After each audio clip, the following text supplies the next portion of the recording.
Ahoy! Alex here.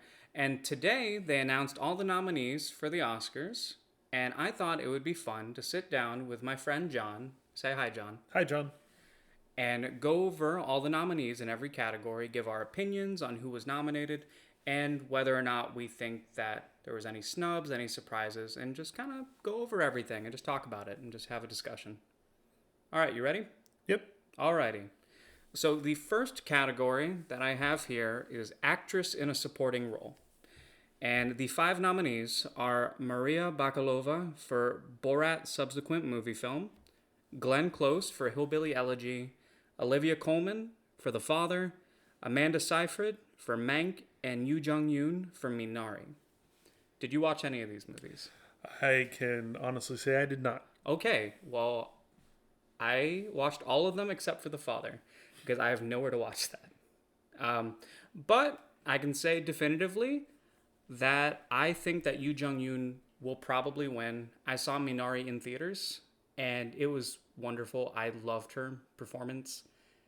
To me, she makes that film, and she really just did such a great job with it. Amanda Seyfried was really good in Mank, but her performance isn't what really stands out to me with that film. She's really good in it, but I do think that Yoo Jung-yoon gave the best performance in this category. I hear Olivia Colman did a really good job. Maria Bakalova. So I'm not the biggest fan of the newest Borat film, but she was the best part of it. Her performance is fantastic. And the themes they explore in that film and her kind of finding her footing and way in the world, she's just so good. And the fact that she's a new actress too, I just think is fantastic. So this was her first role? That I am aware of. And every single award show I've watched has said that it is. So I'm just going to assume so. Okay. And I'm not going to do the research. She's not actually Borat's daughter, is she? I don't think so. Okay. Yeah. Let's not do that research either. I'm not going to But no, she was really good in the film. Like I said, it's not my favorite film this year, but she was really good in it. And Glenn Close. So I don't like Hillbilly Elegy, but good for her, I guess. She was fine. The film itself is just not Ron Howard's best. It's not her best. So frankly, I think there's other people that could be here instead of her. There's a reason she has a Razzie nomination as well for the exact same performance. But you know what? Those are just for fun. So I guess it doesn't matter. I loved her in 101 Dalmatians. Is she in that? She was Cruella de Vil. She was also in Hook as a male background pirate. Ooh. Well, I guess we can say Glenn Close, but That no should have cigar. That should have been our Oscar role. A background pirate. Give her it for background pirate. She played a male pirate, actually, in Hook, and everyone thought she was, like, an actual male. Like, no one could tell it was her. That's called amazing acting. Yep. Well, you've heard my opinion because you didn't watch any of them. But that's my opinion. Let's go ahead and move on to the next one.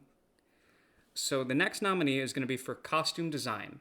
So we have Emma, Ma Rainey's Black Bottom, Mank, Mulan, and Pinocchio. So I'm level with you.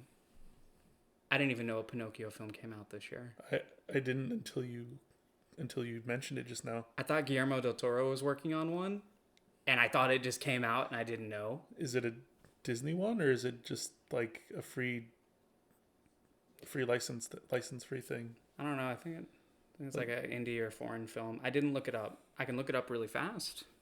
We could. While you talk into the microphone. Yeah, I'll talk into the microphone. Mulan was a bad movie. I mean, I certainly did not like it. No. But it was... I think the production design was really good, and the costume design was really good. So I think there's parts of the film that are enjoyable. It's just I personally didn't get much out of the story and how it was told. Yeah, I got really excited when I heard they were remaking it because judging from the trailers, it looked like it was going to be something totally different. Oh, that's... It's a little creepy looking. It is, yeah. We're looking at a picture of Pinocchio, and it looks like a live-action Pinocchio, and I don't like that. I don't like that at all. But you know what? Great costume design if that is not CGI. Go Pinocchio. They actually made the Pinocchio look like he was made of wood. They actually turned a boy into a wooden doll. Yeah, Yeah. like they did to Jonathan Taylor Thomas in that one Pinocchio movie. That was a thing in the 90s. Okay. Well, out of these that I saw, which actually is all of them but Pinocchio, I think Emma is fantastic. Came out a little earlier last year, but everything in that film looks fantastic, and I just really like it. And I saw Ma Rainey's Black Bottom just recently, and the costume design in that is also fantastic. I think this bleeds into makeup as well, but Viola Davis looked amazing in that film. I could honestly barely tell it was her, which I think is just a testament to how good the costume and makeup was in that film. But what Mank did, kind of recreating that 50s feel and having everything look as good as it did, the best parts about Mank to me are the things that are more technical. I love the sound design. I love the direction. But the costume design is really good. It's very accurate to the period. But if I was going to choose anything from here that I think is going to win, it's going to be Ma Rainey's Black Bottom. Just because I think it has the most steam out of all those. And it's not Pinocchio. God, it looks really creepy. Yeah, Mulan had some neat costumes, I think, because that's the only movie on the list that I saw. It seemed really weird that, to run into battle without armor on, so I'm sure they lost points in that respect. Maybe, yeah. Well, where they were wearing costumes, I thought it looked pretty nice. Yeah. I also waited to see it on Redbox because I wasn't going to pay $30. Oh yeah, I just waited for Disney Plus to, stop being stingy. Well, I paid $1 at Redbox.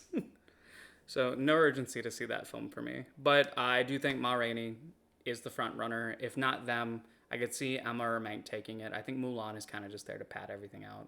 And I don't know really anything about Pinocchio. So let's just move on. He's a puppet. I know that much. Okay. He also gets eaten by a whale. There's a whale. Yeah. Turns into a donkey at some point, I think, too. It's been a long time since I've seen that movie. All right. Well, the next one is going to be for nominees for original score.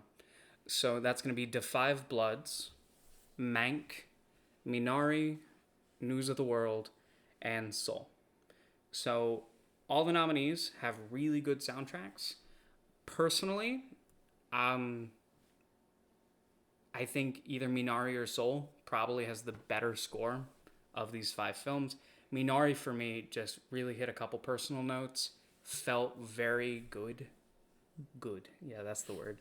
But no, just everything felt wonderful about that film. Everything about it was just amazing. And Minari's score just kind of elevates everything going on in the film. And some of these specific sequences in the film are carried by the music along with the cinematography. So I think Minari has the best score out of all of these, but I think Soul will win because that entire movie is made around music and about a love of music, and it just kind of shows through in the final product. No, so again, I haven't seen any of these on the list, but Soul, was that a musical or was it just? I didn't. You know exactly what it is. I don't know. I no, like as in like I've seen like a bunch of Pixar movies before. I'm just asking, like, was it a musical or was it just about music? It was both. Okay, all right. So, but it is a lot of the story deals with music, and the score heightens everything that's going on. And the way that everything kind of meshes together along with Pixar's animation, it feels like a full product and some of their best work recently. They've also been putting out like a crazy amount of movies between Onward and then Soul. And now they have another one, which is, I saw the poster outside of the movie theater. It's like a baby on a surfboard or something. I don't remember what it's called. Wow, that sounds Doesn't it sound awesome? It does actually, yeah. Surfboard baby. Baby on board. That's a good name. Yeah. Go ahead, Pixar, take it. But no, I do think that it's gonna go to Soul. If not Soul, I'd like to see Minari get it. Mank has a really good score. News of the World. I did not watch News of the World, but I did listen to the score online. It's good, but it's not my favorite. Mm-hmm. And Da 5 Bloods has really good music. Everything here does.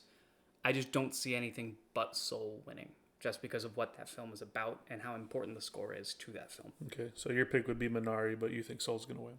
That's exactly what I said. Yes. Oh, okay. Yeah. I had to think about that. I've been rambling. All right. You have anything left to add to score? No. Okay, then. All right. So the next one is going to be for adapted screenplay. So we have 5 nominees, just like every category. And it is Borat subsequent movie film. When they were announcing the nominees, they decided to read the whole name along with every single person that worked on that. Oh, that's... I can't see those because the font is so tiny, but that's a lot of people. But other than Borat, The Father, Nomadland, One Night in Miami, and The White Tiger all got nominees. So I didn't expect The White Tiger to get anything, and it kind of just came out of nowhere. But no, the rest of these are good. I said earlier, I'm not the biggest fan of Borat subsequent movie film. Right. But I can understand why it's there. I hear nothing but amazing things about The Father. Mm-hmm. So I'm going to assume that it deserves to be here. We watched Nomadland together. That was a very pretty movie. True. And I think the screenplay was wonderful. And One Night in Miami is also really good. So everything here is, I'm going to assume, worthy of adapted screenplay. Except I don't know anything about The White Tiger. I was gonna. That's actually the one I had questions about. Like, is there a white tiger in the movie, or is it? You seen that video game, Life of Black Tiger? Yes. This is the sequel. Life of White Tiger. Life of White Tiger. They didn't upgrade the graphics at all. It's still like cell phone level. Yes. Yeah. It runs at 5 frames per second and has screen tearing powerful enough to break your phone. Hitboxes everywhere. The whole game's a hitbox. Yeah. But I know The White Tiger has Priyanka Chopra because she got all excited during the announcements. She's like, yay, I'm in that. Or something along those lines. Regardless, she was excited. But yeah, no, from what I know of these films, I believe Nomadland will probably win. If not Nomadland, I can imagine The Father winning. But considering I don't know much about The White Tiger, I can't really say much on that. Life of White Tiger, sequel to Life of Black Tiger. I'm going to put a link in the comments to the trailer for Life of Black Tiger for anyone who wants to see that because it's fantastic. And I think it's still available in the PS Store. Yeah, it's like $5 or something. All right, next one. Oh no, I clicked on something. All right, next is nominees for original screenplay. I think this is one of the more competitive categories because everything in it is fantastic. We have Judas and the Black Messiah, Minari, Promising Young Woman, Sound of Metal, and The Trial of the Chicago 7. So I have seen Minari, Promising Young Woman, Sound of Metal, and The Trial of the Chicago 7. I know you have seen Judas and the Black Messiah. And the last half of Sound of Metal. Don't yes, forget that. He walked in while I was finishing Sound of Metal. What are your feelings about the nominees? Well, I think Judas and the Black Messiah definitely deserves to be on here. I thought that movie was excellent. Yeah? Yeah. Watched it on HBO? I did. Before the deadline. Unlike me. Yeah, which I warned you. I know the Oscar nominees were today, and I was like, oh man, I want to watch Judas and the Black Messiah, and I go on HBO, and it's gone. Guess I won't watch it. Can't wait for Kong. But, Monkey or Zilla. Team Zilla. Harambe for life. What about the human characters? They're the important part. I want to know how 11 is doing from Stranger Things. Who cares how the monsters, what they're doing? No, man. They're not as important. Everyone knows it's about the people. Yes. That's what I want in my monster movies. Well, back to not that. Okay. So, personally, out of all these, my favorite one actually is going to be probably The Trial of the Chicago 7, just because it didn't get as many nominations as I thought it was. And I thought Aaron Sorkin did a really good job. I thought it was just nice. I had a very good time watching that film. did a great job kind of balancing the serious elements of what that story was trying to tell, but also just the enjoyability of being a film. It had a lot of humor in it. It had a lot of heart, as well as all the serious stuff, and it just felt like a really complete package to me, and I really enjoyed the film. And I think because of the screenplay, that's probably why. But we saw Sound of Metal today. Half of it. You saw half. I saw the whole thing. Okay. That was fantastic. And I think that, honestly, like, I'm still kind of, like, gathering my thoughts about the film. It absolutely has to win something for sound editing, because what it does to kind of recreate the feeling of being deaf, partially deaf, like that feeling of having the ear implant, it was so good, and it was very effective. And the film, obviously, it lends a lot to the screenplay, but I think it is a film very much carried by its lead performance, as well as the editing that goes into it. So I'd be fine with Sound of Metal not winning this, but I'd be fine if it did, because that film really was very good. Minari, I've already gushed enough about it. A lot of gushing for Minari. It's fantastic. The whole movie's fantastic. I think that the screenplay is very, very good. It is a very simple story that is kind of brought to life by its performances, by the cinematography, the score. Everything comes together to make it feel very, very emotional, very affecting. I don't think the screenplay, to me, stands out as much as some other more narrative-heavy films, like The Trial of the Chicago 7, or Promising Young Woman, which I think also has a very strong screenplay. But Minari is really good. And Promising Young Woman, I had a lot of fun watching that movie. I really did. There's certain things in the narrative I don't care for, and there's some creative decisions that didn't mesh with me, but overall, I think that film gets across a pretty important message, but also delivers a lot of entertainment. I was laughing and I was having a lot of fun, and it was just good. But I do think that my personal pick would be The Trial of the Chicago 7. Anything left to add? Well, considering that the only full movie I saw on this list was Judas and the Black Messiah, I'd still stand by my choice for that movie. I think, the performances were great, the setting, cinematography, all that, but I feel like the screenplay itself, was pretty strong. From what I could tell from the trailer, it looked very emotional. Well, I mean, Judas and the Black Messiah is the title. It's a play on the story of Judas. Yeah, the guy that betrayed Jesus. It all makes sense now. Yeah, it's all coming together. It's all come together. Do you think they knew when they titled that? No, I think it was pure coincidence. All right, well, let's move on from that. So next is going to be actor in a supporting role.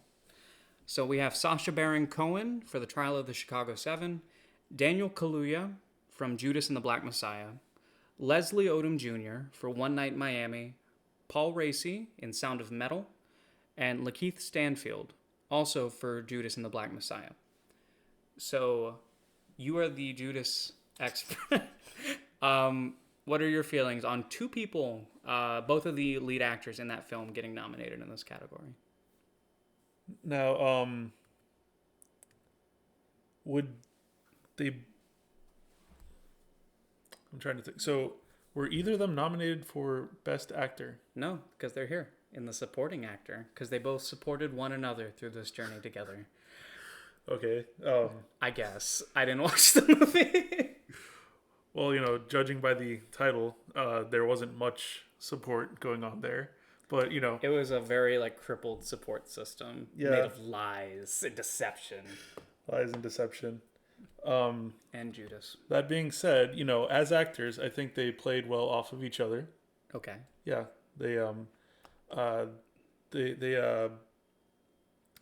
Kaluuya especially, I believe he actually researched his character and picked up on his mannerisms and actually adapted that even into his speeches, because a lot of the movie his character was the leader of the Black Panthers. Mm-hmm. So a lot of it was speeches and presenting in front of people, trying to encapsulate that. Which is ironic because when he accepted his award at the Golden Globes, you couldn't hear him, so you couldn't hear his speech.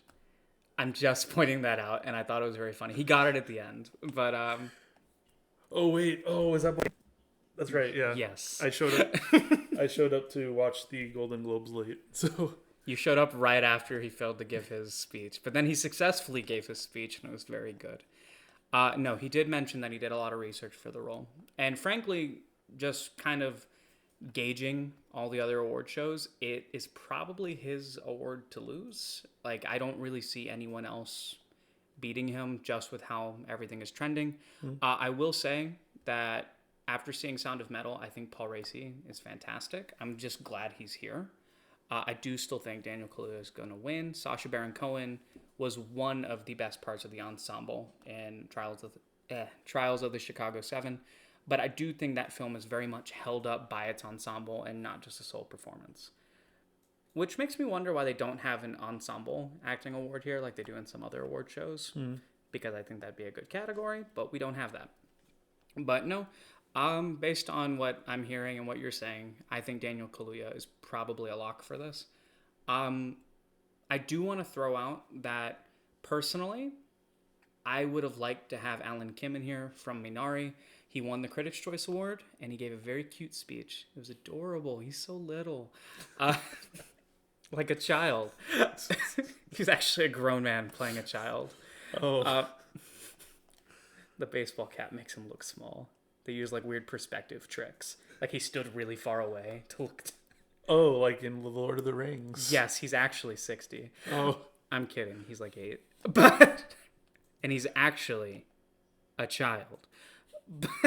But he was really good. And part of me wishes that we only got one nominee for Judas in here because Kaluuya is going to win. I think that based on what I've heard, Stanfield could have been in the Best Actor category, and I wouldn't have mind seeing him there just to have Alan Kim in here because that would have been nice. But everyone here just seems like they gave a really good performance, and I'm cool with it, more or less.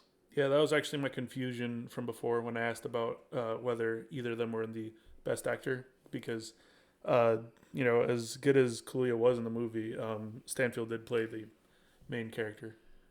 Yeah, but because of the support system they built on one another, this is where they end up. They S-ranked. So none of them was actually in charge. They like really supported one another. So he was like, nah, I don't need to be lead actor. We're bros. We're buddies. So, nope. And then he did what Judas does. I haven't seen the movie yet. Thanks for the spoilers. Oh, sorry for spoiling actual history. Whatever. All right. Well, we're done with supporting actor. I'm moving on. Documentary feature. Did you watch any documentaries this year? None of these. Well, I'm going to read them and then talk about the only one I saw. Tiger King, if that counts. Where is Tiger King? Would that be documentary? I don't know. It doesn't need to be here, though. But no, the nominees were Collective, Crip Camp, The Mole Agent, My Octopus Teacher, and Time. I saw My Octopus Teacher, and I want it to win because I like octopi or octopussies, whatever. Octopuses. They're very cute and they're very smart, and this was a very enlightening documentary. There is also a book called The Soul of an Octopus that is a very good read, and I recommend if you have seen the documentary and you want something to accompany it. That's a cool book. Kind of goes more into the idea of how intelligent octopi really are. Man, I can't remember that. It's octopuses. It's octopuses? Yeah. Kind of like octopi, though. Yeah, but it's like a Greek Latin thing. Yeah. Well, the only real surprises here is that I don't see Dick Johnson is Dead, which had been kind of running through the awards circuit, claiming nominations and wins, and Boy State, which had a lot of traction going into the Oscars. But that's fine, because not a lot of people watch documentaries, aside from people that watch documentaries. I mean, everyone watched Tiger King, but It wasn't for the right reasons. They just like handlebar mustaches and stupid people. And just Florida in general, I guess. One of my coworkers had a Carol Baskins hat. Wore it every single day. Would put his uniform on in the morning, then put the Carol Baskin hat on. It looked good on him, but I still don't support that show, and I don't like it. For those of you who don't know, Carol Baskin is the lady from the Tiger King They all series. know. They all know. You all watch Tiger King. She probably fed her husband to the tigers. Anyway. Whatever. It He's happens. dead now. So next is going to be international feature film. And also, by the way, that was all a joke. I meant no disrespect. But next is going to be international feature film. So we have 5 films here. Another Round, Better Days, Collective, The Man Who Sold His Skin, and Que Vades Aida. It's a little font. Yeah, that looks right. Quais Ada. Bosnia. What languages would that be? We don't know. We don't know. Bosnian. No. Maybe. Que Vades Aida. That sounds right. All right. So, I have seen 2 of the films here. Better Days, which is a Hong Kong release. Very good. But Another Round is here. Which is the best movie I saw all of 2020. Since it's here, it's going to win. I think it's going to win. Everyone thinks it's going to win. And I want it to be in every category because it is the best. I did not see any of these again, but you did show me a clip from Another Round featuring Mads Mikkelsen. He's a beautiful man. He's gorgeous. He's amazing. Beautiful human being. I really liked him and everything. Yes. Yes. I just kind of like his existence a lot. But yes, from that one clip of Another Round that I showed you, was it majestic? Mads Mikkelsen makes me glad, Mikkelsen. On the other nominees, Collective, I hear, is very, very good. It's still not going to win because Another Round is here.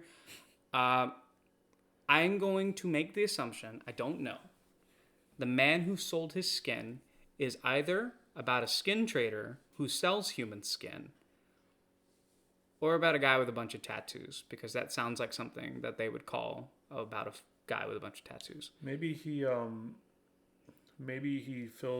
covered his body with tattoos that are like advertisements, you know? He sold the real estate of his body to, you know. I've heard about people doing that, and no offense, but why? Well, I mean, sometimes you get sponsored and you know, you don't want to Let me put the General Electric logo on my head. I've seen we have a product everywhere. There was a wrestler that got the Pepsi logo on his arm, and then the next year they changed the Pepsi logo. So that was funny. He crossed it out and wrote "Diet" above it. Pepsi Man came for him. We all go back to Pepsi Man. Pepsi Man. I'm drinking Coke right now. Yeah, I was going to say, we don't drink Pepsi in this house. Sorry about the silence. Like, John, cover the silence. I'm drinking. So today's podcast was not brought to you by Coca-Cola or Pepsi, nor do we have any affiliation with any of those corporations. We're not sponsored. I have 12 subscribers. Yeah. Maybe one day. All right, well, moving away from that, I just want to end with Another Round is the best movie of 2020. Watch it. It's not just the best international film. That film had such an impact on me. I can't stop thinking about it.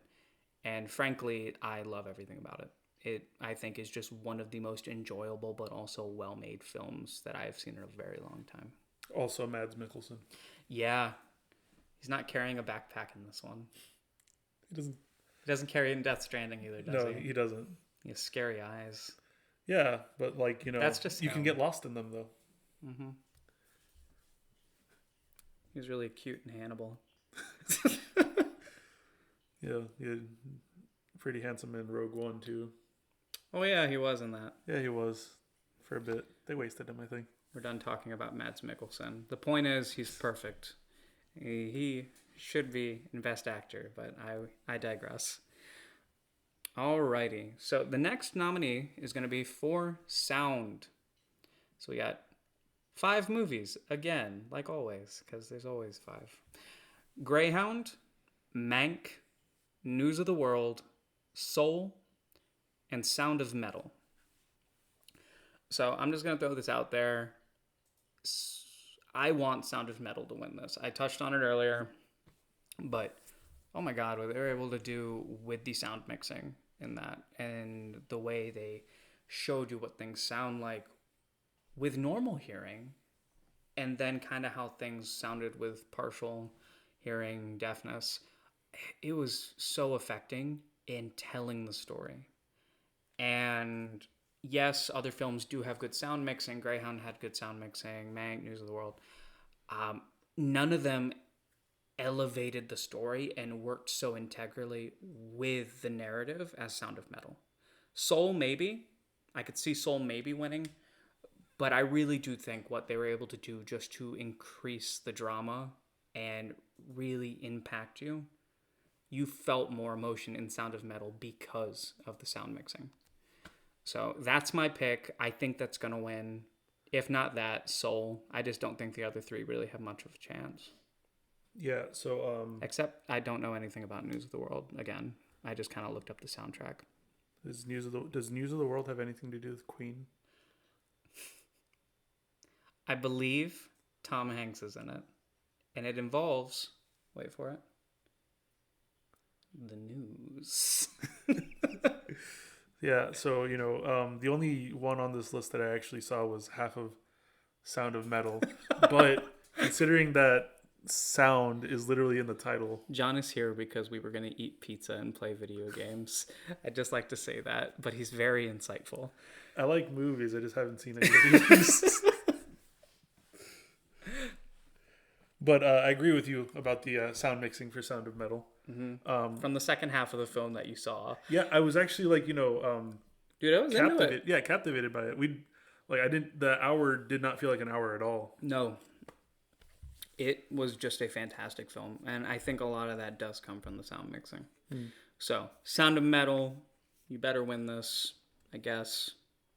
Don't know what I'll do if you don't. But write an angry letter. I'll write an angry letter to someone. Dear Academy. Why? Why you no sound good? The letter he's going to send is why. It'll just be the letter Y. It's not even going to be spelled out. How about I just send them a big letter Y that I cut out from newspaper clippings, put them together. You know how like serial killers send those notes? It becomes a ransom note. But it just makes Y. Maybe I'll add an I to the end of that E. Just to add a little confusion, some mystery behind the note. Why did they send me a letter that says E? That's the angry noise I make when Sound of Metal doesn't win. E. Moving on. All right. So next is going to be the nominees for production design.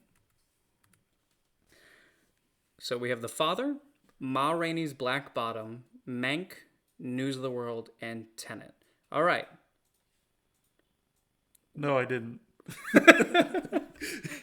I looked him right in the eyes, and he knew what I was going to ask. Tenet was in theaters for some reason. I didn't want to go to a theater to see Tenet. That's fair. And you know what? I'm sorry, Christopher. No one apparently saw Tenet in theaters. They all waited till it was in beautiful 4K so they could have the at-home theater experience. I actually saw it in theaters. I went with a friend who was visiting. We went in the very early morning hours to one of the only theaters open and saw it, just the 2 of us. There was not a single other person in that theater. And Tenet was really loud. Tenet was very loud, and I couldn't hear the dialogue, so I understand why it's not in sound.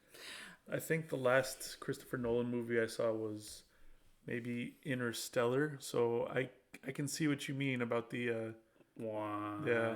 Wah. Was it Hans Zimmer doing the score again? That's the sound of them going through a wormhole. That was my best Matthew McConaughey, I guess. Oh, he also did the soundtrack. Wow. all right. Have you seen Killer Joe? It's really good. I have not. Seems like no one's seen it. It's a good Matthew McConaughey movie before the reconnaissance. The reconnaissance.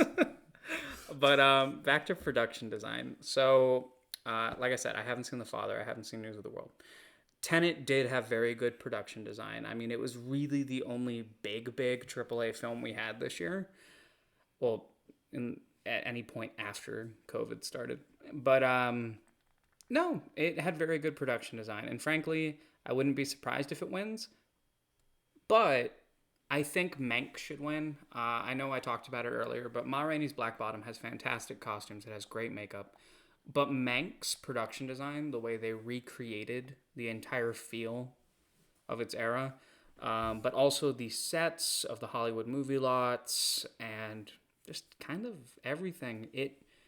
The film is very good at being able to immerse you into that setting. And because of that, a lot of it comes from the production design. It's just the sets looked really nice. And even though it's not my favorite film of the year, I feel like in terms of production, it is top notch, and it is one of the best films of the year in that regard. It's also free on Netflix, so no reason not to watch it. It's true, but I already got 20 shows queued up. I got WandaVision came out.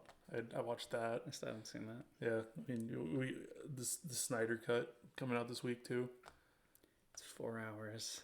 Yeah, I know, but apparently it's better than the original cut. So, I mean, anything had to be. And then at the same time, Falcon and the Winter Soldier is going to be on, so I got to watch two screens at once if I want to avoid spoilers. Set up 2 computer screens and have one headphone in each ear. Connected to each one. Yeah, you could just loop the parts of Ray Fisher's Cyborg complaining. If I edit the sound just right, I can get him to say booyah. It's very muddled under all the sorrow. Booyah. No, I'm glad that they went back and actually fixed that film up. And hopefully his role is better, because I can tell you right now it wasn't great in the first one. But but no, hopefully they fix everything. And from what I've heard, it is better. I just don't want to commit 4 hours to Justice League. But you know what I will commit 4 hours to? Love Exposure, which we still need to watch. Yeah. That one weird Sion Sono film. Mm-hmm. Yeah. Yeah, I remember the one. Yeah. That we needed to watch. Well, Mank, production design, yes. Moving on. So next is going to be film editing. So we have The Father, Nomadland, Promising Young Woman, Sound of Metal, and The Trial of the Chicago 7. So I can actually give okay input because I've seen all these but The Father. I've seen 1.5 of these. This one's really hard because I hear the editing in The Father. If you didn't know, The Father is about Anthony Hopkins and kind of slipping into dementia. And apparently they have a lot of editing dealing with showing his perspective. So putting you kind of in his shoes. And everywhere I've seen online says The Father has amazing editing.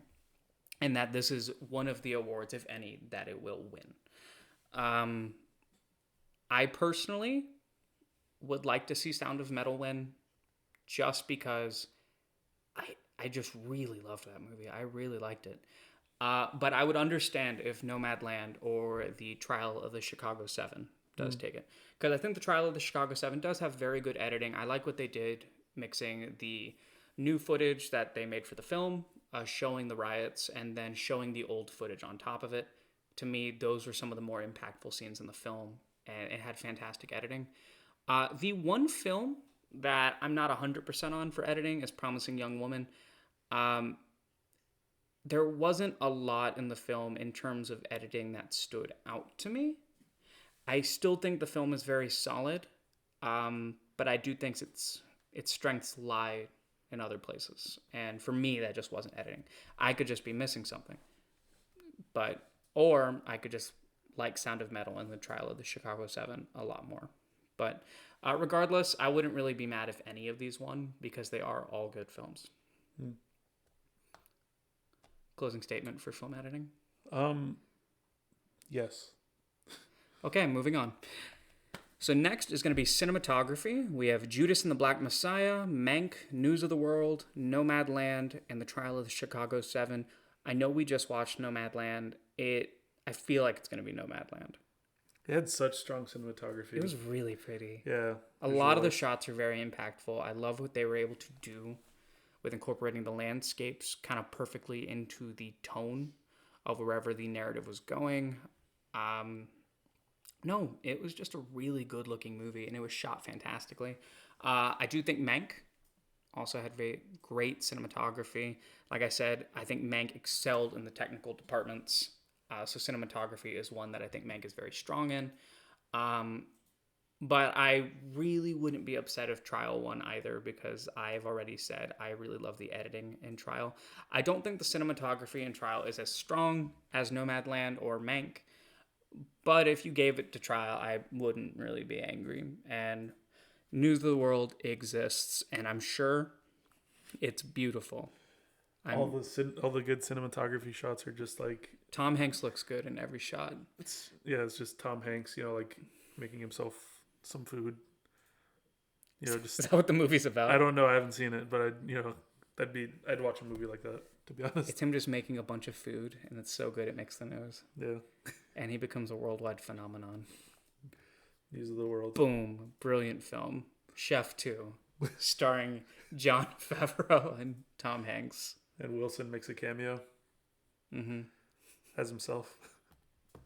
Judas and the Black Messiah had some good shots, but I think I agree with you. Nomadland is probably the one to win this. It was really strong. Yeah. And the idea of her directing the Eternals, I know actually, the cinematographer here, Joshua James Richards, if I remember, didn't he pass away last year? Look that up. Because I was about to say, I know Chloe Zhao has worked with him before, and I think that's her usual cinematographer. But he might have passed away, and if that's the case, I don't think he's going to be on the Eternals. There's nothing coming up about that. You can just click on his IMDb page. Yeah, I'll look at his IMDb. And it doesn't say that he died, but it also doesn't say if he was ever born. So it's possible that this man never existed to begin with. All right. Well, his name is here. Yeah, so his name is here. Regardless, if he did pass away, that is really unfortunate. But at the same time, I do think that Nomadland is shot fantastically. All right, here we go. Nomadland cinematographer Joshua James Richard on striving to rethink how movies are made. February 9th, 2021. So that was pretty recent. Yeah, that tells me nothing. But no, it tells me he's alive, and I guess he was alive a month ago at least. Because February 9th. 2021. Yeah, that's why I read it. Then I am confused, and I'm thinking of a different film. There's been a lot of movies this year. So, I thought I heard at the Golden Globes There's been a lot of years this year, to be honest. Yeah. Well, regardless, cinematography is going to go to Nomadland. I feel it in my heart's heart. And I guess I'm glad you're not dead, Josh. Keep up the good work of not being dead, Josh. It was really awkward. We're moving on to the next one. I should Google these things ahead of time, but we're using pictures on my phone to read everything, so I can't really look things up on the spot before I say something stupid. We also have to squint at everything because it's so tiny on his phone. I could always make it bigger. Yeah, but that'd be too easy. You're right. Let's make our lives more difficult for the sake of art. We do it live. We do it live and in person. Yep. All right. So next is going to be the nominees for visual effects. So we have Love and Monsters, The Midnight Sky, Mulan, The One and Only Ivan, and Tenet. So first, I want to throw this out. It's such a surprise to see Love and Monsters here. I actually watched that with my mother and my little brother, and I had such a good time, and it was so cute. And I want it to win just on that regard. It was adorable, and the crab was cute, and I like crabs.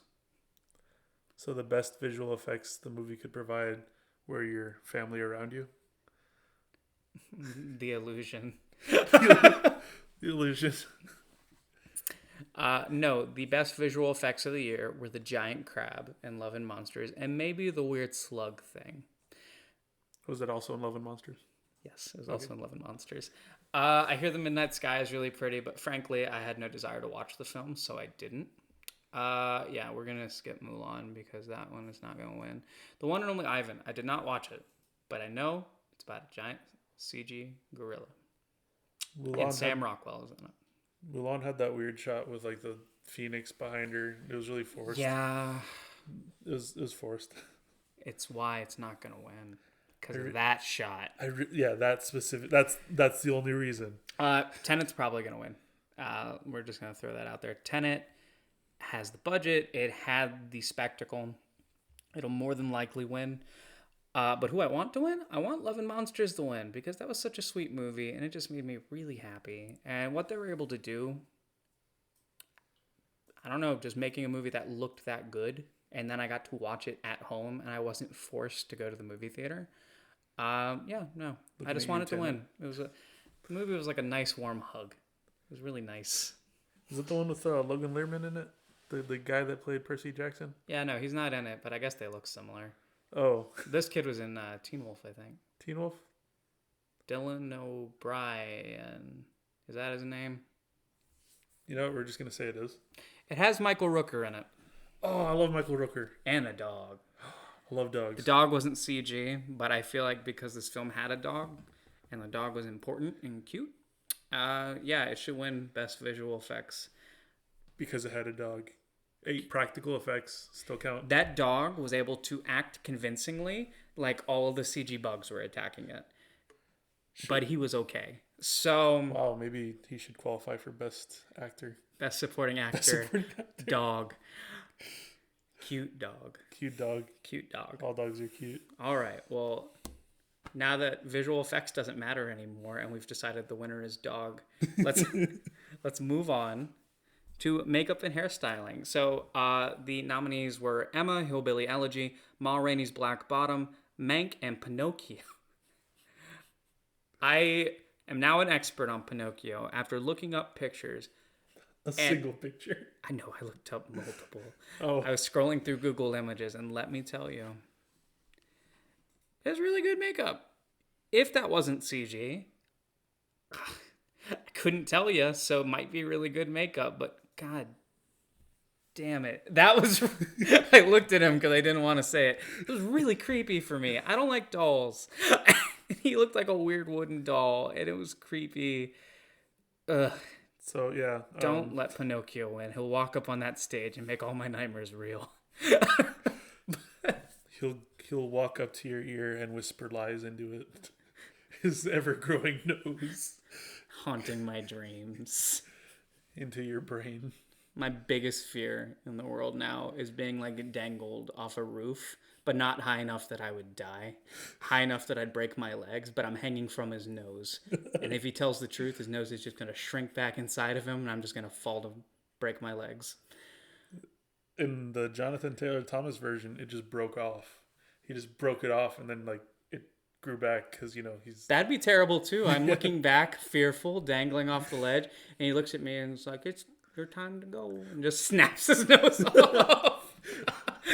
Well, it's weird because he did both. Like, sometimes it shrunk, sometimes it snapped off. I hate this so much.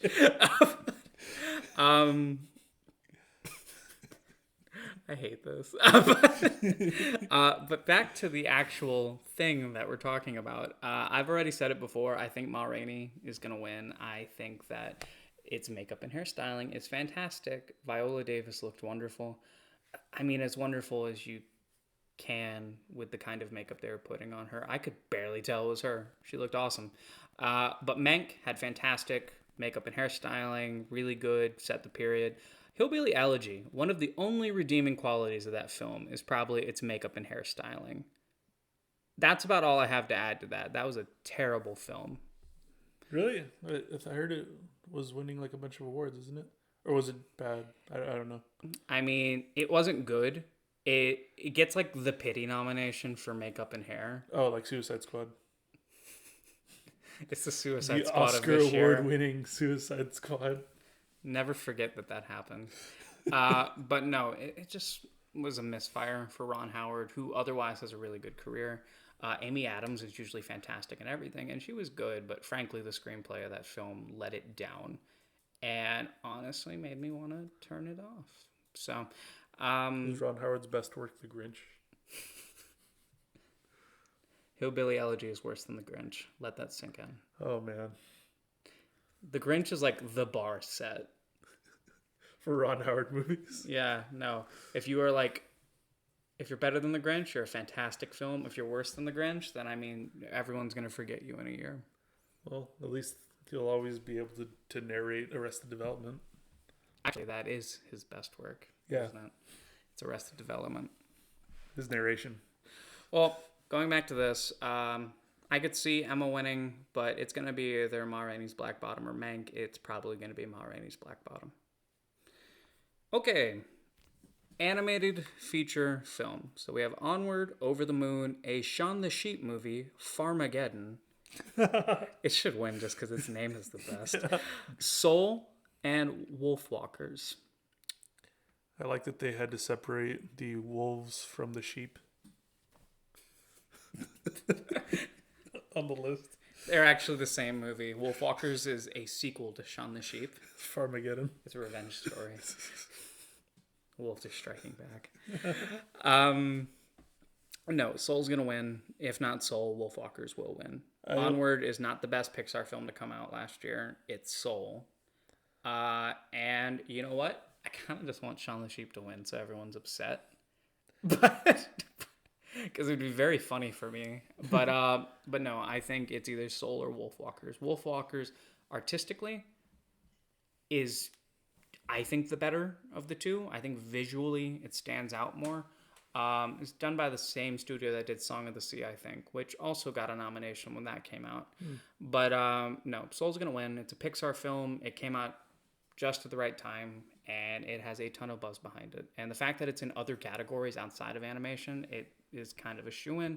I wish I could see anime here. I never see anime at the Oscars, but I guess that's me just being kind of a weeb. Yeah. Even though some anime deserves to be at the Oscars. Remember that year Boss Baby got nominated instead of Your Name? I'll never forget that year. We'll never forgive that either. I was a pissed off person. The only movie I saw on this list was Onward, and it was fun, because, I'm a big fan of D&D, so a lot of the movie was just D&D. Yeah, that's fair. Yeah. You love Tom Holland too, don't you? I do. Yeah. And Chris Pratt. Well, not so much. But, Tom Holland. Whatever. Chris Pratt, I love him in Parks and Rec. Star-Lord. Who's Star-Lord? Not a big Marvel movie fan, but you already know that. Yeah, you were a fan of Guardians, though, weren't you? I was, because I like James Gunn films. Yeah. They 3D printed their dad.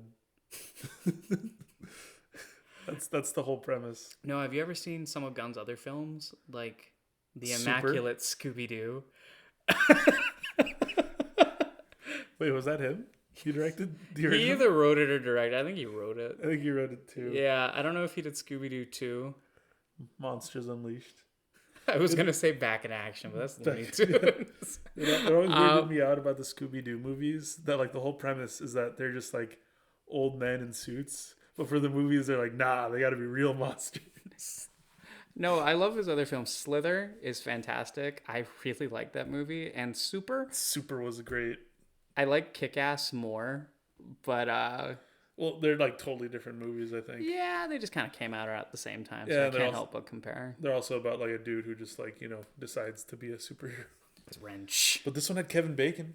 You're right, but it also had Dwight from The Office serving out justice with a wrench. There's a scene where he like sees someone cut in front of him in line, and he just hits them with a wrench. And no cutting. He said no butting, actually, I think. Best animated film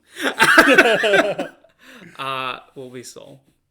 All right. How many more of these we got? We're almost done. So next is going to be original songs. So we listened to most of these before getting on here for the ones that we did not watch the films. So we have Fight For You from Judas and the Black Messiah, Hear My Voice, The Trial of the Chicago 7, Husavik, Eurovision Song Contest, The Story of Fire Saga, Christ, I mean, it's not as long as the Borat title. Iosi, Scene, The Life Ahead, La Vita da Vinci a Se. You should have read that. You speak Spanish. Was that Spanish?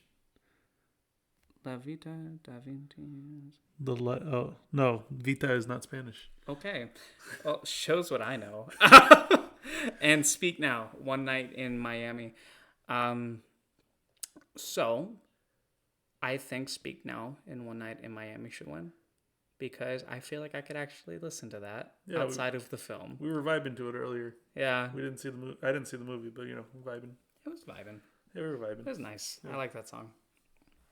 It's also pretty impactful. From what I'm aware, Fight for You in Judas and the Black Messiah is very appropriate and very good. Yes, it was. Because I watched that movie. I can say that legally. I was going to say, you're obligated to put in input for the one movie you watched this year. This year. Hey, you know what movie came out this year that should have been like on one of these lists? What? We Are Heroes, directed by Robert Rodriguez. I was waiting with bated breath to see Taylor Lautner in that movie. And then I just got some like dude in a shark costume. And you know what? That pisses me off. I wait 15 years for a sequel and you give me debatably probably a better actor than Taylor Lautner. but man, I was so excited for that movie. But they not because I thought it'd be good, but it's like I just wanted it. Seeing Guppy ride that water shark was pretty badass though. That was the first movie we saw in 2021, wasn't it? Yeah, we watched it right at New Year's. Yep. Yep. You got to start the year right. Yeah. Watching that and playing Rune Factory 4. What a year it's been. Yes. So I want Speak Now to win. How do you feel? Speak Now, I think. Okay. Either Speak Now or Fight for You. All right. To be honest, I'm surprised that Soul doesn't have a song here, to be honest. Yeah, you would think, You would think the music movie. I am happy, though, that music starring Kate Hudson is not here. It got a nomination at the Golden Globes, and from what I'm aware of, that is a terrible movie with terrible music by Sia, or Sia, however you pronounce her name. Is this the... It's the Kate Hudson one. I don't want to, go into it, because, when I saw everything about that film, I just wanted to go into a rage, man. Yeah, I won't Piss me get off. into it either. My friend sent me a video about it. It was a mess. Yeah, no, I don't understand how that movie happened. But it's not here, so let's not worry about it. Let's move on. Eurovision Song Contest, Story of Fire. I saw that clip. It was pretty funny. It's a fantastic name for a film. Yeah. I mean, I don't know why, but seeing Will Ferrell with long hair just made me laugh for some reason. There's this subplot in the film that involved elves killing some guy or abducting him. Eurovision. Yes. My love of Europop lives on. All right, so we're down to the last 4 or 5. Mm-hmm. Nominees for actor in a leading role. So we have Riz Ahmed for Sound of Metal, Chadwick Boseman for Ma Rainey's Black Bottom, Anthony Hopkins for The Father, Gary Oldman for Mank, and Stephen Yeun for Minari. So, Chadwick is probably going to win. He's won the last couple. But I feel like his competition is going to mostly be coming from Riz Ahmed and Anthony Hopkins. Anthony Hopkins is, I read somewhere before this, is that he is now the oldest actor to ever get a Best Actor in a Leading Role nomination. So good for him. Yeah, good for him. Good for him. I hope he wins just because of that. But Chadwick is, in my opinion, the best part of Ma Rainey's Black Bottom. I think that whole film is mostly carried by his performance. The ensemble is very good, but that is a film that is kind of driven by its performances. And it's unfortunate that that is Chadwick Boseman's final role. But he's really good in it. He's really, really good. So I would not be surprised if he wins. Personally, and this is just because I liked Minari so much, I would love to see Stephen Yeun win because I think that he was so good. I think everyone in that film was so good. So I would love to see Stephen Yeun win. I think Riz Ahmed also carried Sound of Metal. He is the reason that film was just so good. Everything about that film was good, but his performance, like, it was his show, and he just kind of did it. I mean, Paul Raci was good too, but no, Riz Ahmed was just amazing in that film. And I think if anyone was going to win and it wasn't Chadwick, I think Riz Ahmed would be the one to win, but I would not mind seeing Hopkins or Yoon. Gary Oldman, so I can appreciate that he's here. The movie was good, but when I think of what I like about Mank, it's certainly not the first thing that comes to mind. I don't really think of Gary Oldman's performance being the highlight. He was good, but it doesn't stand out to me. And it's a film, I think, like, if I'm going to look back in like a couple years, am I going to remember his role in Mank? And unless someone reminds me of it, I think it's ultimately forgettable, even if it is solid. Like a lot of other films that end up getting nominated. Like if I did not bring up The King's Speech right now, would you be thinking about it? No, but I didn't see it either. It's kind of how I feel about Mank. Yeah. Yeah. Well, I mean, if you didn't see it, then I mean, like, I do think about Gary Oldman often, though. I mean, the other day I saw Leon the Professional for the first time. I saw Fifth Element for the first time last year. Such a good movie. I don't think Gary Oldman is that great in that film. I loved him in that movie. That film was carried by Chris Tucker. No, I think Gary Oldman's good. It's just I think that the performances in Mank are not the highlight. I do think it's definitely the technical aspects of the film that are worth commending and giving awards out for. But I think that there are better performances this year. I feel bad that I only watched half of Sound of Metal, so Riz Ahmed can be my only choice for Best Actor in a leading role in this. But you used to like The Walking Dead, so did I. You can pick Steven. Yeah, I love Steven. Yeah. So if I can pick them for like we're other like roles. Shifting it over. He's not nominated for Minari anymore. He's nominated for Glenn from The Walking Dead. And as we know, Glenn was like the best character. He was the best character. He really was. But no, if you guys haven't seen it, Steven Yeun is also fantastic in a Korean film called Burning. It's really good. Really, really good. I believe it's on Netflix. And I also saw him in Mayhem recently. I saw that for the first time. It wasn't the greatest film in the world, but I had a really good time watching it for what it's worth. But no, if we gauge these based on their other films. So Riz Ahmed was also in Venom. Oh, oh, don't forget he was also in Rogue One. He was good in Rogue One. What else was he in? That's a good question. I've seen him in other stuff. I don't know why I'm pulling a blank. He just but I think this is his first time as a lead, maybe? This is his first time getting an Oscar nomination for sure. Yeah, that's true. He's been leads in other films. Remember, he's the big bad guy in Venom. Oh, that's true. Yeah, we can't forget he was the anti-Venom. That wasn't even his name. I think he was like Arsenal or something. It was like one of the offshoot symbiotes. He didn't even get to be Carnage. Carnage. Anti-Venom. It sounds cartoony and stupid. Anti-Venom is a character, and it's not him. Anti-Venom is white. If we're basing it off their other roles, Anthony Hopkins or Gary Oldman should win just based off pedigree. But yeah, well, he's got Anthony Hopkins has he's got Hannibal Lecter. He's got Zorro, the older Zorro from Zorro. He's got, which was one of my favorite movies. Zorro Senior. Zorro Senior. Yeah. He was also in one of the Transformers. I couldn't tell you which one because it was the last night. So okay. No, because I saw trailers and I was like, oh no, they dragged Anthony. They always Hopkins bring one really good actor in randomly just to be like, hey, you want to blow some shit up? And he was also Odin. Yes, actually, he's nominated for The Father, and I would say he plays a pretty good dad. He was the Allfather in Thor. Yeah. So he was also a father in Zorro. So that's true. By process of elimination, Anthony Hopkins will win the Academy Award for his role in Zorro. For his role as a father to many. No, Chadwick's probably going to win, but frankly, anyone here could win, and I would be happy with it. I just definitely think everyone here should be here except for maybe Gary Oldman. I do think that... I'm sorry, I like Gary Oldman. It's just cool, you were Mank. That's also cool. Dracula. Gary Oldman's nominated for Dracula now, and now he will win. Moving on. I decide. I'm the voting body. In that movie, he kept turning into an old version of Dracula.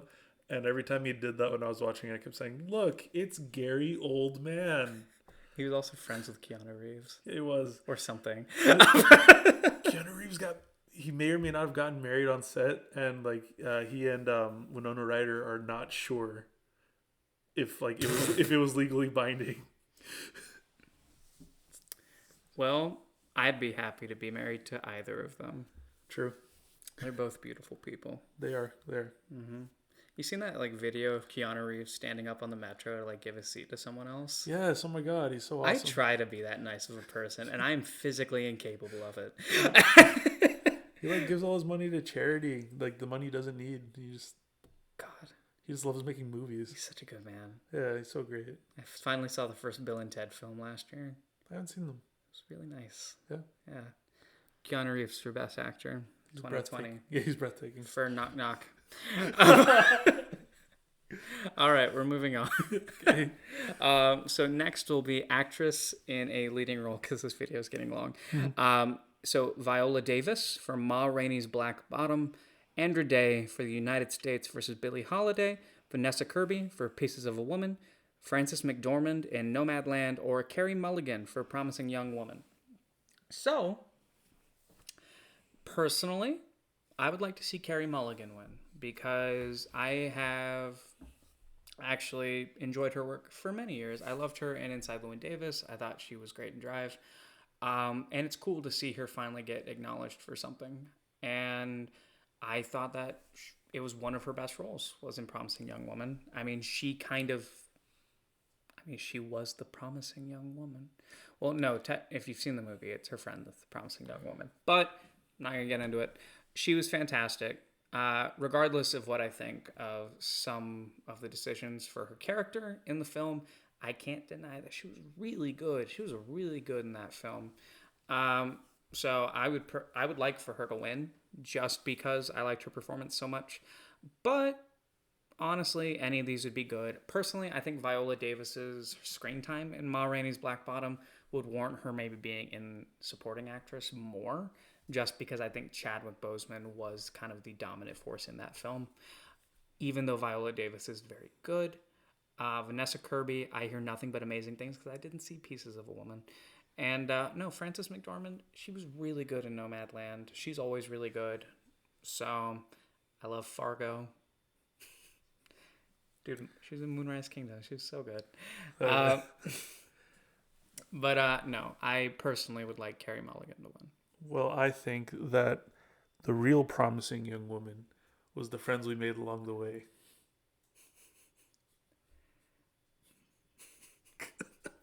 Sorry, I just have nothing to say. Also, the only one I watched was Nomadland, so it's probably gonna be that. All right, that's what I think. Yeah.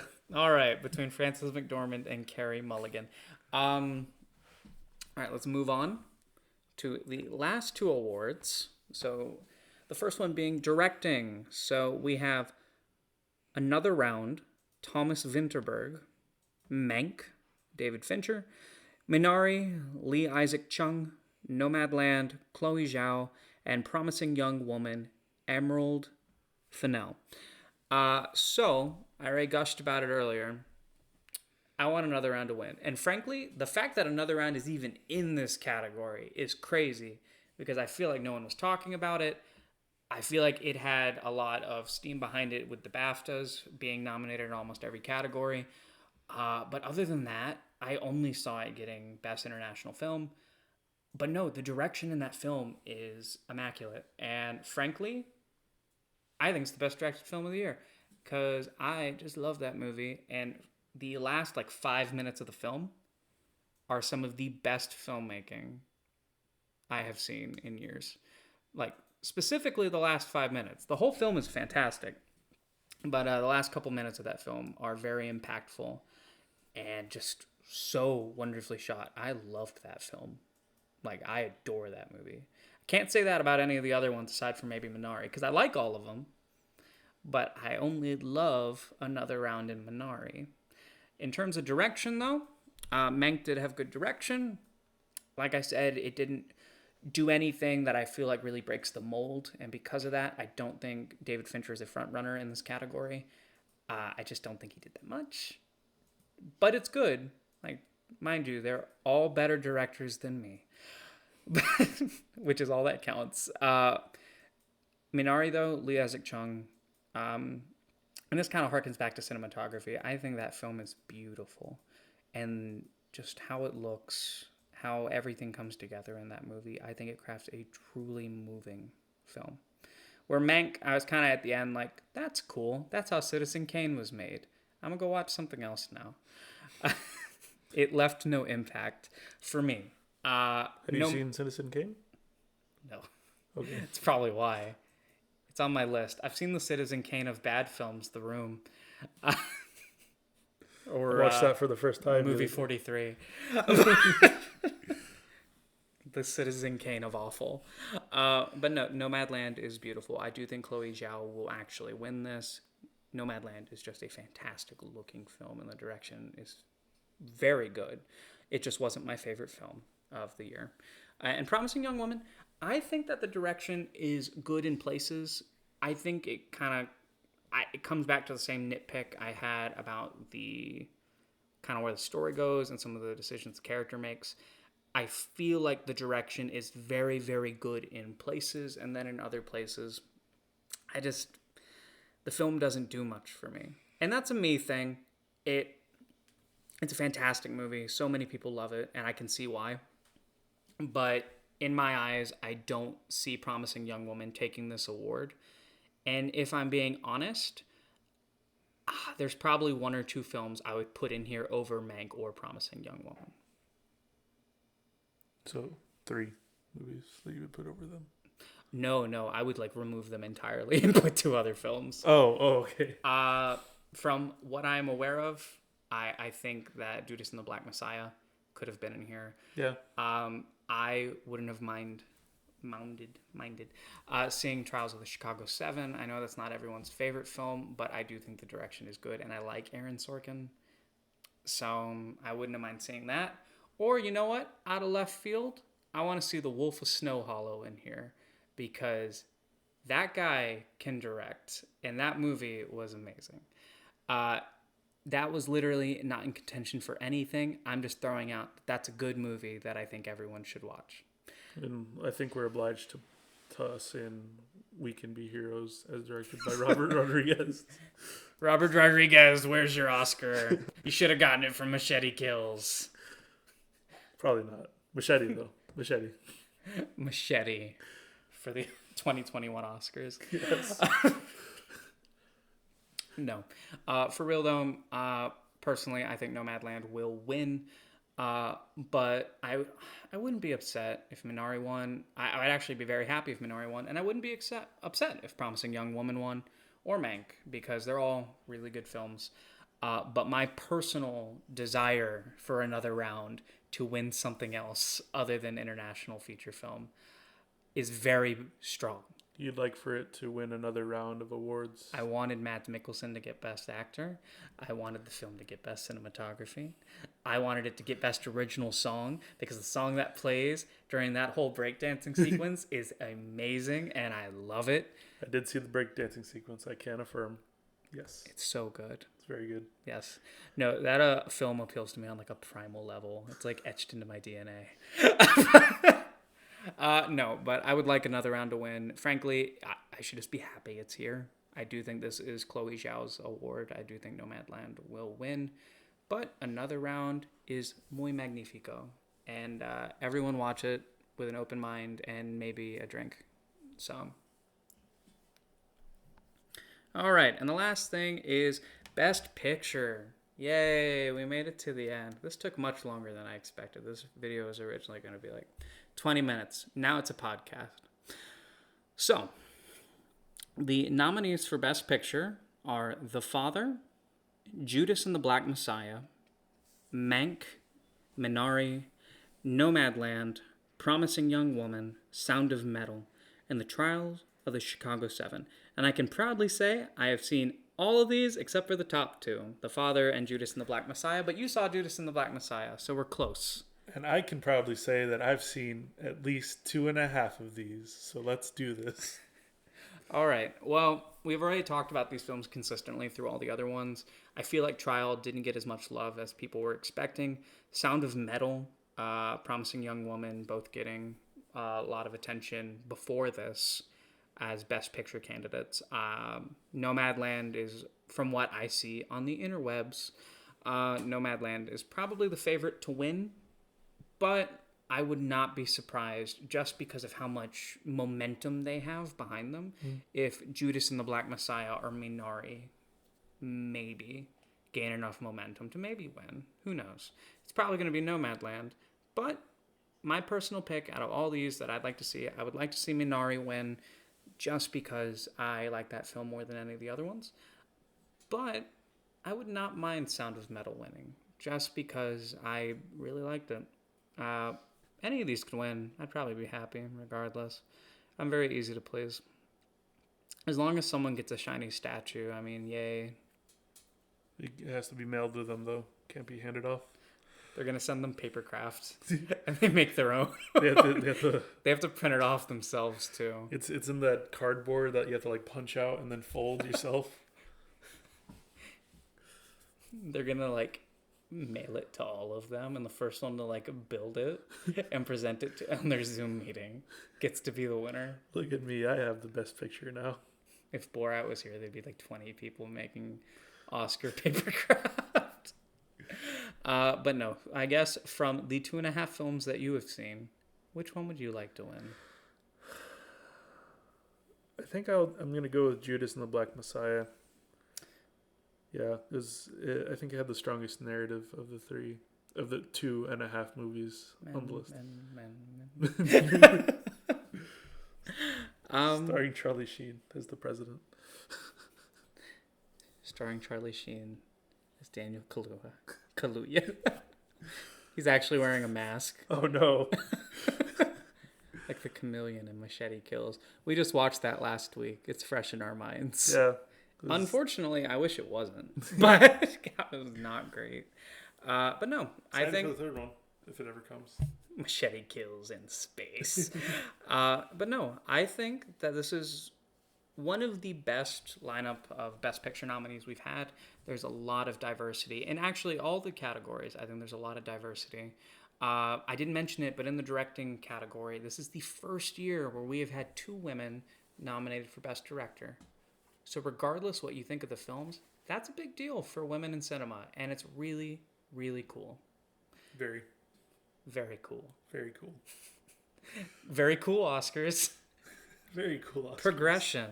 It only took forever. Yeah. But no, that was a big deal. For me, the bigger deal was another round. I went on Twitter right after the announcements, and everyone's like so excited. Like Emerald's nominated and Chloe's nominated. And then I'm seeing all these gifs of Mads Mikkelsen like running through champagne showers and dancing. And it's fantastic. Just the happiness behind those 3 nominations, more than the other 2, was just really big. I think all us Another Round fans were just happy to be here. But no, there is a lot of diversity, though. I think that they kind of touched on everything. Films from a lot of different countries, from a lot of different backgrounds. And there was just a lot here. And I think this is the first time where most people are going to walk away happy from who's nominated at the Oscars. So all I care about is that Thomas Vinterberg is nominated for director. Literally everyone else can be told that the Oscars are canceled and Thomas Vinterberg gets all your awards. And I'd be fine with that. I'm kidding. Like 20 of them go to Thomas Vinterberg, and one of them goes to Jean Dujardin for Deerskin. Was that this year? Deerskin came out last year, yeah. Oh, man. Yeah, no, so that was my pick. Technically, Deerskin could have been in contention for Best Foreign Film. It's a French film made by the guy who did Rubber, about a man with a really cool deerskin jacket. And it is one of the most fun films I've watched like in a while. I've watched it a couple times now. Do you like my killer style? You like my killer style? But in French. I mean, we're trying to do French accents terribly. The film is subbed. But was such a good movie. It was so much fun. I have not had that kind of fun in a while. Um, I guess, but yeah, no, that's all the nominees. Do you have any closing statements about the Oscars this year? Anything you want to add? Any snubs? Anything you wish was represented? Um, just deerskin. We are heroes, or no, we can be heroes. We can be heroes. Didn't that TV film with Mario Lopez playing Colonel Sanders come out? Oh my God! Wait, Did it? TV movies are not in contentions for the Oscars, even though Everything's a TV movie. if you really want to like put it out there, Yeah. no. But were there any other good films you saw last year that you felt like could have gotten love somewhere? That came out last year. No, because I'm slow to the game. Let's just like open a bubble and say if you saw a movie last year, it could have been nominated for something, regardless when it came out. Okay. Let's just have a fun talk before we end this. All right. So, would you like to start? Sure. So my if I could take any film I saw last year and kind of just like put a spotlight on it that I feel like other people should see, if you have not had an opportunity to see it, and I might make a video kind of delving a little bit more deeply into it. But this is I guess a podcast, so I can say whatever the hell I want. Even if I'm going to touch on it in another video later. But frankly, I saw Thunder Road last year. I love that song because I didn't watch the movie. That movie was probably my favorite film that wasn't Another Round that I saw last year. I thought everything about it was fantastic. The way that Jim Cummings, is it Jim Cummings? Yeah, that's his name. He was able to kind of meld comedy with drama perfectly, where the drama never outweighed the comedy. And the comedy was never detrimental to the actual drama being presented. And I feel like striking that balance is very difficult. There's other films that I feel like have done it well, but I have not seen a dramedy as good as Thunder Road since maybe Her came out. Her, Oh. or maybe 50-50. So Lost in Translation. Like, there's a lot of films that I would say are fantastic dramedies, and I would put Thunder Road right up there. Also, to, I guess, throw it out there, I saw One Cut of the Dead last year. And I've seen it now 3 times. And that is, I think, one of the best zombie comedies zombies that I've ever seen. I would put it up there with, like, greats like Shaun of the Dead and Zombieland, and I hope that it develops a cult following and people are talking about it 10 years from now, because One Cut of the Dead is just amazing. And like I said, I might make a video kind of like delving into those things if I feel like it. I work a lot, so I kind of just get to it when I get to it. Just like a zombie themed video. Yeah, you know, like in Shaun of the Dead, they're like, oh, we all just work waiting to die. Yeah, we don't use the Z word here. Yes, but no, One Cut of the Dead is fantastic. Thunder Road is fantastic. And if I was going to throw out maybe 1 or 2 more movies, Wolf of Snow Hollow, which was also done by Jim Cummings, zombie horror, or not zombie, it's comedy horror film. It's like Fargo, but with a werewolf. So if that sounds cool, everything he writes, it like reminds me of like good Coen Brothers films. I think that's what it is, because like they have a way of doing drama and comedy with like Inside Llewyn Davis and Oh Brother Where Art Thou and Fargo. Oh, classic. I think Jim Cummings kind of hits on those same notes, and he's a fantastic director. And I think he's one to look out for. But other than The Wolf of Snow Hollow, Craig S. Ziegler, I saw all 3 of his films last year: Bone Tomahawk, Brawl in Cell Block 99, and Dragged Across Concrete. And I don't necessarily recommend Dragged Across Concrete because I don't think it's his best work, but Brawl in Cell Block 99 is fantastic, and I think it's a good vehicle of showing that Vince Vaughn can be an action star, which is weird to think about, but he was amazing in that movie. And it kind of harkens back to like old Grindhouse films. And Bone Tomahawk is the scariest film I have seen in a while. It's not much of a horror film, but when the horror hits, God, that movie is really scary. Kurt Russell is fantastic. Richard Jenkins is always really, really good. It's a Western horror film, so it's like 75% Western and then like 25% like Hostel. Like Hostel or like Green Inferno. It's Western is in like cowboy. I thought you meant like as in like yeehaw. Yeah. It's gun noises. Bang. Bang. kidding. But yeah, no. So Bone Tomahawk, and the last film I would bring up is maybe Deerskin, because, like I said, it was just a weird movie. But I like weird movies. I really, really like weird movies. I like good independent film. I'm a really big fan of grindhouse films, Western. I love horror. So those are definitely much more up my alley. I'm not big into dramas, but I sat down and watched almost every Oscar film this year. Felt pretty good about most of them. So, And then I got at least 2.5 of them. yes. What did you watch? I've been talking. Okay. Well, so are we saying like from this year or just like in general? Just whatever. Just like what we watched. Whatever you saw in the last year that you think is worth bringing up and recommending to the 2 or 3 people that will be listening to this. Well, I watched a bunch of like old classic movies, from the before times. So there was 2001: A Space Odyssey. Yeah, I watched that for the first time. A classical. Yeah, classical. Classical. Yeah, it was 2001 before 2001 was even a year. Yeah, visually it was amazing. Like the visuals still hold up, even in my fingerprint covered computer screen. I thought you were gonna say you like finger painted. Yeah, no, I think yeah. Actually, I brought it onto the podcast here. This finger painting I made.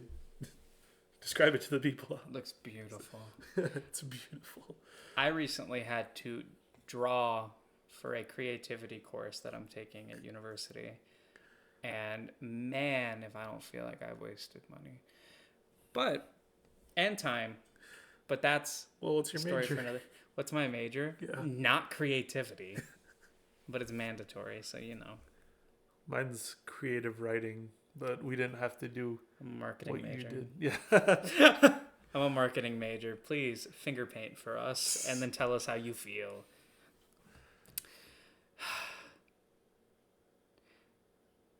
Well, films were very good this year. Yes. Sorry, I was just having a moment of sadness thinking about our standardized school system. I'm sure there's a movie out there about it. The Sorrows of Education. It was the recess schools out. It was the first thing that came to Recess. Was Schools Out was the name? I think Schools Out. I don't know. When I think about the shortcomings of our school system, I think about Jimmy Neutron. I don't know why. Other than maybe Mr. Crocker and Fairly Odd Parents. Oh yeah. Mr. Crocker is how I see most of my high school professors. Sorry to any of you if any of you watch this, but you all looked evil and you all had an ear on your neck, which is I'm sure symbolism for not listening to your students, or it was just a good character design. You'd think they would listen to their students better because, Fairly Odd Parents, the big superhero wish for Best Picture. The Jimmy Timmy Power Hour. Oh, I want to give a shout out to someone. Before we wrap up, I just want to say that the best professor I ever had was Miss Eskridge. And if she listens to this, I would not be as knowledgeable as I am about Eastern or Western civilization, whichever one I learned about, if it wasn't for you. So thank you. I was in the class. He definitely thought it was one of those two. I was young and I was foolish. I promise I've come a long way.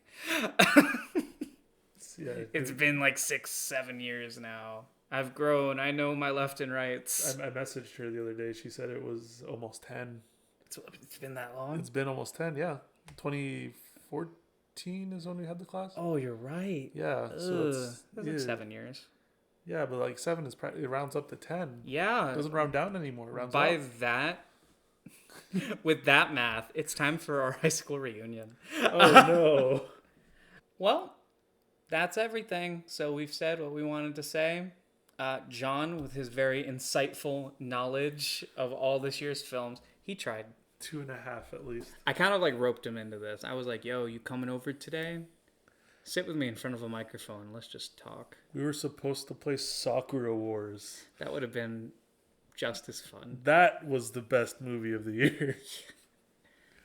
We're not even done yet. No, we'll finish it eventually. Yeah, naturally. Yeah. All right. Well, I guess that's it. So I'm going to say goodnight. I'm going to turn the microphone off now. And then I'll probably upload this to the YouTubes in I don't know, like 30 minutes or something. It has to render this whole thing. Oh God. So that's going to take all night. Oh jeez. So I'm going to turn it off now. Good night, everyone. Say good night, John. Good night, John. Unless you say this in the morning, then good morning. Good morning.